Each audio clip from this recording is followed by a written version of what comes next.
ಮೇಲೆ 11 ತಿಂಗಳಿಂದ ಕೊಲೆಗಳ ಮೇಲೆ ಕೊಲೆಗಳು ನಡೆದು ಇವತ್ತು ಭ್ರಷ್ಟ ಕಾಂಗ್ರೆಸ್ ಸರ್ಕಾರ ಪಾಕಿಸ್ತಾನಿ ಏಜೆಂಟ್ ಅಂತ ಏನು ವರ್ತನೆ ಮಾಡ್ತಾ ಇದೆ.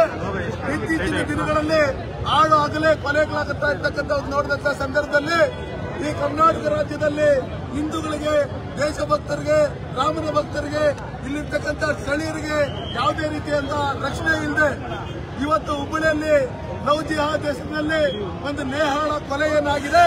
ಆ ಕೊಲೆ ಆದಂತ ಸಂದರ್ಭದಲ್ಲಿ ಈ ಬೇಜವಾಬ್ದಾರಿ ಬೋರ್ಡ್ ಮುಖ್ಯಮಂತ್ರಿಗಳಾದಂತಹ ಸಿದ್ದರಾಮಯ್ಯನವರು ಇದು ಅವ್ರ ವೈಯಕ್ತಿಕ ವಿಚಾರ ಅಂತ ಹೇಳೋದ್ರ ಮುಖಾಂತರ ಅದನ್ನ ಎಷ್ಟು ಕ್ಷುಲ್ಲಕವಾಗಿ ಅದನ್ನ ತಗೊಂಡಿದ್ದಾರೆ, ಎಷ್ಟು ಲೇಜಿಯಾಗಿ ಮಾತಾಡಿದ್ದಾರೆ ಅಂತ ಹೇಳಿದಾಗ ಈ ಕರ್ನಾಟಕ ರಾಜ್ಯದಲ್ಲಿ ಹಿಂದೂಗಳಿಗೆ ರಕ್ಷಣೆ ಇಲ್ಲ, ರಾಮ ಭಕ್ತರಿಗೆ, ದೇಶಭಕ್ತರಿಗೆ ರಕ್ಷಣೆ ಇಲ್ಲ. ಒಂದೇ ದಿವಸದಲ್ಲಿ 10 ಕೊಲೆಗಳಾಗುತ್ತೆ. ಹಂಗಿರ್ತಕ್ಕಂಥ ಸಂದರ್ಭದಲ್ಲಿ ಕಾನೂನು ಸುವ್ಯವಸ್ಥೆ ಹದಗೆಟ್ಟಿದೆ. ಪಾಕಿಸ್ತಾನ ಜಿಂದಾಬಾದ್ ಅಂತ ಹೇಳಿ ಹೋಗಿ ವಿಧಾನಸೌಧ ಒಳಗಡೆ ಹೇಳಂತವ್ರನ್ನ ಕೂಗಂತವ್ರನ್ನ, ಘೋಷಣೆ ಕೂಗಂತವ್ರನ್ನ ನಮ್ಮ ಬ್ರದರ್ಸ್ ಅಂತ ಹೇಳುತ್ತ ಈ ಕಾಂಗ್ರೆಸ್ ಸರ್ಕಾರ ಸಾಮಾನ್ಯ ನರೇಂದ್ರ ಮೋದಿಜಿಯವರು ಈ ಕರ್ನಾಟಕ ರಾಜ್ಯಕ್ಕೆ ಅಕ್ಷಯ ಪಾತ್ರ ರೀತಿಯಲ್ಲಿ ಇವತ್ತೇನು ಡೆವಲಪ್ಮೆಂಟ್ ಹಣ ಕೊಟ್ಟಿದ್ರೇನು ಇವತ್ತು ಜಬ್ಬನ್ನು ನೋಡಿಸಿ ಕರ್ನಾಟಕ ಜನತೆಗೆ ಕೊಲೆಗಳು ಮಾಡೋದ್ರ ಮುಖಾಂತರ, ಹಿಂದೂ ವಿರೋಧಿ ಚಟುವಟಿಕೆಗಳು ಮಾಡೋದ್ರ ಮುಖಾಂತರ, ದೇಶಭಕ್ತರ ಮೇಲೆ ಕೇಸ್ ಹಾಕೋದ್ರ ಮುಖಾಂತರ ಕರ್ನಾಟಕದ ರೈತರಿಗೆ, ಮಹಿಳೆಯರಿಗೆ ಇವತ್ತು ಚಂಬನ್ನು ಕೊಟ್ಟಿರ್ತಕ್ಕಂಥ ಈ ಸಿದ್ದರಾಮಯ್ಯನವರು ಇವತ್ತು ಕೂಡಲೇ ರಾಜೀನಾಮೆ ಕೊಡಬೇಕು.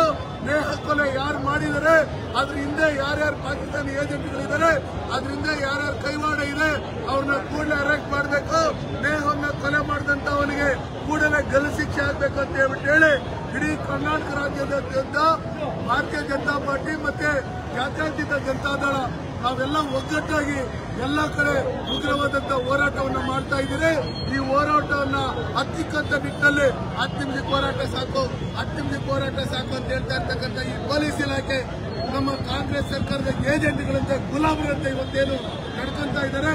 ಇದನ್ನೆಲ್ಲ ನೋಡ್ಕೊಂತ ಸಂದರ್ಭದಲ್ಲಿ ನಾವು ಎಲ್ಲಿದ್ದೀರಿ, ನಾವು ಯಾವ ದೇಶದಲ್ಲಿದ್ದೀರಿ, ಇದು ಹಿಂದೂಸ್ತಾನ. ನಮ್ಮ ಹಿಂದೂ ಹೆಣ್ಣು ಮಕ್ಕಳಿಗೆ ರಕ್ಷಣೆ ನೀಡದೆ ಇವತ್ತು 9 ಬಾರಿ ಸುಚ್ಚಿ ಕೊಲೆ ಮಾಡಿರ್ತಕ್ಕಂಥದ್ದನ್ನು ನೋಡಿದಾಗ ನಮ್ಮ ಕರ್ನಾಟಕ ರಾಜ್ಯದಲ್ಲಿ ಇರ್ತಕ್ಕಂಥ ಪ್ರತಿಯೊಂದು ಮಹಿಳೆಯು, ಪ್ರತಿಯೊಂದು ಹಿಂದುವು ನಾವು ಒಗ್ಗಟ್ಟಾಗಿ ಎದ್ದು ಹೋರಾಟ ಮಾಡಬೇಕು. ಇದೇ ರೀತಿಯಲ್ಲಿ ನಾವು ಬಿಟ್ಕೊಂಡು ಹೋಗ್ತಾ ಇದ್ರೆ ನಮ್ಮ ಹೆಣ್ಮಕ್ಳಿಗೆ ರಕ್ಷಣೆ ಇಲ್ಲ. ಲವ್ ಜಿಹಾದ್ ಅನ್ನೋ ಹೆಸರಲ್ಲಿ ಇವತ್ತು ಹಿಂದೂ ಹೆಣ್ಮಕ್ಳನ್ನ ಟಾರ್ಗೆಟ್ ಮಾಡಿರ್ತಕ್ಕಂಥ ಈ SDP popular front of India, ಈ ಮುಸ್ಲಿಂ ಸಂಘಟನೆಗಳು ಇವತ್ತು ಪಾಕಿಸ್ತಾನ ಏಜೆಂಟ್ಗಳಂತ ವರ್ತನೆ ಮಾಡಿ ಅವರಿಗೆ ಸಿದ್ದರಾಮಯ್ಯನವರು ಕೃಪಾ ಕಟಾಕ್ಷ ಇದೆ. ಎಲ್ಲಿ ಹಿಂದೂ ವಿರೋಧಿಯಾಗಿ ಮಾತಾಡ್ತಾರೋ ಅವರಿಗೆ ರಕ್ಷಣೆ ಇದೆ ಅಂತ ಹೇಳಿ ತೀರ್ಮಾನ ಮಾಡಿರ್ತಕ್ಕಂಥ ಈ ಕಾಂಗ್ರೆಸ್ನ ಏಜೆಂಟ್ಗಳು, ಪಾಕಿಸ್ತಾನ ಏಜೆಂಟ್ಗಳು, ಮುಸಲ್ಮಾನರು ಏನಿದ್ದಾರೆ ಅವರಲ್ಲಿ ಎಷ್ಟೋ ಜನ ಒಳ್ಳೆಯವರಿದ್ದಾರೆ. ಆದ್ರೂ ದೇಶ ವಿರೋಧಿ ಚಟುವಟಿಕೆಗಳು ಮಾಡೋದಕ್ಕೆ ರಕ್ಷಣೆ ಪಡ್ತಾ ಇರ್ತಕ್ಕಂಥ ಈ ಸಿದ್ದರಾಮಯ್ಯನವರು, ಈ DK ಶಿವಕುಮಾರ್ ಅವರು ಇವತ್ತು ರೈತರ ವಿರೋಧಿ ಚಟುವಟಿಕೆಗಳು, ಮಹಿಳೆಯರ ವಿರೋಧಿ ಚಟುವಟಿಕೆಗಳು, ದಲಿತ ವಿರೋಧಿ ಚಟುವಟಿಕೆಗಳನ್ನ ಮಾಡಿಕೊಂಡು ಅಂಬೇಡ್ಕರ್ ಅಪಮಾನ ಮಾಡಿರ್ತಕ್ಕಂಥ ಇವರು ಕೂಡಲೇ ರಾಜೀನಾಮೆ ಕೊಡಬೇಕಂತ ಹೇಳಿ ನಾನು ಕೋಲಾರ ಜಿಲ್ಲೆ ಭಾರತೀಯ ಜನತಾ ಪಾರ್ಟಿ ನಮ್ಮ ಎಲ್ಲ ಪಕ್ಷದ ಮತ್ತೆ JDS ಪಕ್ಷದ ಎಲ್ಲ ಮುಖಂಡರ ಪರವಾಗಿ ನಾನು ಒತ್ತಾಯ ಮಾಡ್ತಾ ಇದ್ದೀನಿ. ನೇಹನ ಯಾರು ಕೊಲೆ ಮಾಡಿದ್ರು ಅವ್ರನ್ನ ನೀವು ಗಲ್ಲಿಗೇರಿಸೋವರೆಗೂ ನಾವು ನಿರಂತರವಾಗಿ ಉಗ್ರವಾದಂತ ಹೋರಾಟವನ್ನ ಮಾಡ್ತೀರಿ. ನೇಹ ಕೊಲೆಯನ್ನ CBIಗೆ ವಹಿಸ್ಕೊಡ್ಬೇಕು. CBIಗೆ ವಹಿಸ್ಕೊಟ್ಟು ಇವರಿಂದ ಯಾರ್ಯಾರಿದ್ದಾರೆ ಅದನ್ನ ತನಿಖೆ ಮಾಡಿ ಅವ್ರಿಗೆ ಕಠಿಣ ಶಿಕ್ಷೆ ಆಗ್ಬೇಕಂತೇಳಿ ಇವತ್ತು ಸಿದ್ದರಾಮಯ್ಯನವರೇನು ವೈಯಕ್ತಿಕ ಅಂತ ಹೇಳಿದರೆ ನಾನು ಅವ್ರು ಕೇಳಕ್ ಇಷ್ಟಪಡ್ತೀನಿ. ಹಂಗಾರೆ ಇಂದಿರಾ ಗಾಂಧಿ ಕೊಲೆ ವೈಯಕ್ತಿಕವಾಗಾಯ್ತಾ? ರಾಜೀವ್ ಗಾಂಧಿ ಕೊಲೆ ಏನಾಯ್ತು ಅದು ವೈಯಕ್ತಿಕವಾಗಾಯ್ತಾ? ಇವತ್ತು ಅದೆಲ್ಲ ವೈಯಕ್ತಿಕ ಅನ್ನೋದಾದ್ರೆ ಇದು ಯಾವ ತರ ವೈಯಕ್ತಿಕ? ಅದು ವೈಯಕ್ತಿಕ ಅಲ್ವಂತೆ. ಇದು ನಮ್ಮ ಹೆಣ್ಮಗಳು ಅಲ್ಲಿ ಹೋದಂತ ಸಂದರ್ಭದಲ್ಲಿ ಇವತ್ತು ಕಾನೂನು ಸುವ್ಯವಸ್ಥೆ ಹದಗೆಟ್ಟಿದೆ. ಒಂದೇ ದಿವಸದಲ್ಲಿ 10 ಕೊಲೆಗಳಾಗಿರ್ತಕ್ಕಂಥ ಸಂದರ್ಭದಲ್ಲಿ ಇವರು ಕೂಡಲೇ ರಾಜೀನಾಮೆ ಕೊಡಬೇಕು ಅಂತ ಹೇಳ್ಬಿಟ್ಟು ನಾನು ಒತ್ತಾಯ ಮಾಡ್ತೇನೆ. ಯಾವುದೇ ಒಂದು ಮುಖ್ಯಮಂತ್ರಿಗಳಾಗಲಿ, ಯಾವುದೇ ಒಂದು ಕಮ್ಯುನಿಟಿನ, ಯಾವುದೇ ಒಂದು ದೇಶ ವಿರೋಧಿ ಚಟುವಟಿಕೆ ಮಾಡ್ಕೊಳ್ತಾ ಇರ್ತಕ್ಕಂಥವ್ರ ರಕ್ಷಣೆ ನೀಡ್ತಾ ಇರ್ತಕ್ಕಂಥ ಕೆಲಸ ಮಾಡ್ತಾ ಇರ್ತಕ್ಕಂಥ ಈ ಸಿದ್ದರಾಮಯ್ಯನವರು ಕರ್ನಾಟಕ ರಾಜ್ಯ ಜನತೆಗೆ ಚಂಬನ್ನು ಕೊಟ್ಟು ನಮ್ಮ ಕೋಲಾರ ಜನತೆಗೆ ಕುಡಿಯೋಕ್ಕೂ ನೀರು ಕೊಡ್ತಾರೆ, ಬೆಂಗಳೂರಲ್ಲಿ ಇರ್ತಕ್ಕಂಥ ಜನಕ್ಕೆ ಬೆಳೆಯೋಕ್ಕೂ ನೀರು ಕೊಡ್ತಾರೆ, ಚಂಬನ್ನು ಕೊಟ್ಟಿರ್ತಕ್ಕಂಥ ಈ ಸಿದ್ದರಾಮಯ್ಯನವರು ಕೂಡಲೇ ರಾಜೀನಾಮೆ ಕೊಡಬೇಕು. ಕೂಡಲೇ ರಾಜೀನಾಮೆ ಕೊಟ್ಟು ದೇಹ ಕೊಲೆಯಾದಂಥ ಸಂದರ್ಭದಲ್ಲಿ ಅವರು ಎಷ್ಟು ತಗೊಂಡು ಅವರು ಮಾತಾಡಿರ್ತಕ್ಕಂಥ ಮಾತುಗಳನ್ನು ನೋಡ್ತಾ ಇದ್ರೆ ಹೆಣ್ಮಕ್ಳ ರಕ್ಷಣೆ ರಕ್ಷಣೆ ಇಲ್ಲ, ಹೆಣ್ಮಕ್ಳ ಪ್ರಾಣಕ್ಕೆ ರಕ್ಷಣೆ ಇಲ್ಲ, ಇಲ್ಲಿ ಹಿಂದೂಗಳಿಗೆ ರಕ್ಷಣೆ ಇಲ್ಲ ಅಂತ ಗೊತ್ತಾಗ್ತಾ ಇದೆ.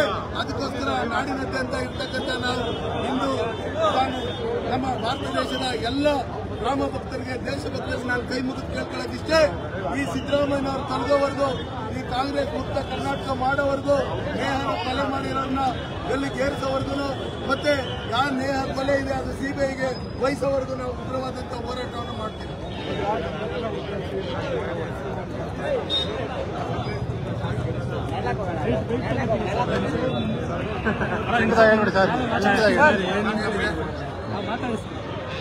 ಕರ್ನಾಟಕ ರಾಜ್ಯದಲ್ಲಿ ಹೆಣ್ಮಕ್ಳಿಗೆ ಏನು ಕರ್ನಾಟಕ ರಾಜ್ಯದಲ್ಲಿರ್ತಕ್ಕಂಥ ಹೆಣ್ಮಕ್ಳಿಗೆ ಯಾವುದೇ ಸೆಕ್ಯೂರಿಟಿ ಕೂಡ ಕೊಡದಲೇ ಕಾಂಗ್ರೆಸ್ ಶಾಸಕರ ಮನೆ ಸುತ್ತಾದ ಕೂಡ ಎಚ್ಚರ ವಹಿಸ್ತಾರೆ. ಇವತ್ತೇನು ಹೆಣ್ಮಕ್ಳನ್ನ ಕಾಲೇಜ್ ಕ್ಯಾಂಪಸ್ ಒಳಗಡೆ ಚುಚ್ಚಿ ಕೊಲೆಯನ್ನು ಮಾಡ್ತಾರೆ, ಅದಕ್ಕೂ ಕೂಡ ವೈಯಕ್ತಿಕ ರೀಸನ್ನ ಸಮರ್ಥನೆ ಮಾಡ್ತಿರ್ತಕ್ಕಂಥ ಕೆಲಸವನ್ನು ಮಾಡ್ತಾರೆ. ನಾನು ಈ ಕರ್ನಾಟಕ ರಾಜ್ಯದ ಮಹಿಳೆಯರಿಗೆ ಇವತ್ತು ನಾನು ಹೇಳಲಿಕ್ಕೆ ಇಷ್ಟಪಡ್ತೇನೆ, ಯಾವ ಮಹಿಳೆಯನ್ನ ಪೂಜ್ಯ ಸ್ಥಾನದಲ್ಲಿ ಕೊಟ್ಟಿರ್ತಕ್ಕಂಥ ನರೇಂದ್ರ ಮೋದಿ ಅವರು ಯಾವ ಮಹಿಳೆಯನ್ನ ಬೀದಿಯಲ್ಲಿ ಕೊಲೆಯನ್ನ ಮಾಡ್ತಿರ್ತಕ್ಕಂಥ ಸಮುದಾಯದ ಪರವಾಗಿರ್ತಕ್ಕಂಥ ಕೆಲಸ ಮಾಡ್ತಿರ್ತಕ್ಕಂಥ ಕಾಂಗ್ರೆಸ್ ಪಕ್ಷ ಬಂದರೆ ನಾನು ನಿಜವಾಗ್ಲೂ ಈ ರಾಜ್ಯದ ಮಹಿಳೆಯರಿಗೆ ಕರೆಯನ್ನು ಕೊಡ್ತೀನಿ. ನಿಜವಾಗ್ಲೂ ನಮ್ಮೆಲ್ಲರ ಸ್ವಾಭಿಮಾನಕ್ಕೆ ಧಕ್ಕೆಯಾಗಿದೆ. ಹೆಣ್ಮಕ್ಳಿಗೆ ಯಾವುದೇ ರೀತಿ ಸೆಕ್ಯೂರಿಟಿ ಇಲ್ಲದೆ ಮನೆಯಿಂದ ಹೊರಗಡೆ ಹೋದಂಥ ಹೆಣ್ಮಕ್ಳು ನೆಮ್ಮದಿಯಾಗಿ ಮನೆಗೆ ಬರಬೇಕು ಅಂದರೆ ಕರ್ನಾಟಕದಲ್ಲಿರ್ಬೋದು, ಭಾರತ ದೇಶದಲ್ಲಿರ್ಬೋದು ನರೇಂದ್ರ ಮೋದಿ ಅವರು ಅಧಿಕಾರಕ್ಕೆ ಬರಬೇಕು. ಈ ನಿಟ್ಟಿನಲ್ಲಿ ಮುಂಬರ್ತಕ್ಕಂಥ ಚುನಾವಣೆಯಲ್ಲಿ ಏನಿವತ್ತು ಗೃಹ ಇಲಾಖೆನ ಸಂಪೂರ್ಣ ನಿಷ್ಕ್ರಿಯ ಆಗಿದೆ, ಈ ರಾಜ್ಯದ ಹೆಣ್ಮಕ್ಳಿಗೆ ಸೆಕ್ಯೂರಿಟಿ ಆಗ್ತಿರ್ತಕ್ಕಂಥ ಸರ್ಕಾರ ಈ ರಾಜ್ಯದಲ್ಲಿ ಕೂಡುದು. ಮುಂಬರ್ತಕ್ಕಂಥ ದಿನಗಳಲ್ಲಿ ನಮ್ಮ ರಾಜ್ಯದ ಈ ದೇಶದ ಎಲ್ಲ ಮಹಿಳೆಯರು ನರೇಂದ್ರ ಮೋದಿಯವರಿಗೆ ಮತವನ್ನು ಕೊಡುವ ಮುಖಾಂತರ ಈ ಕಾಂಗ್ರೆಸ್ನ ಕೆಟ್ಟ ಸರ್ಕಾರವನ್ನು ಕಿತ್ತೊಗೆಯಬೇಕು.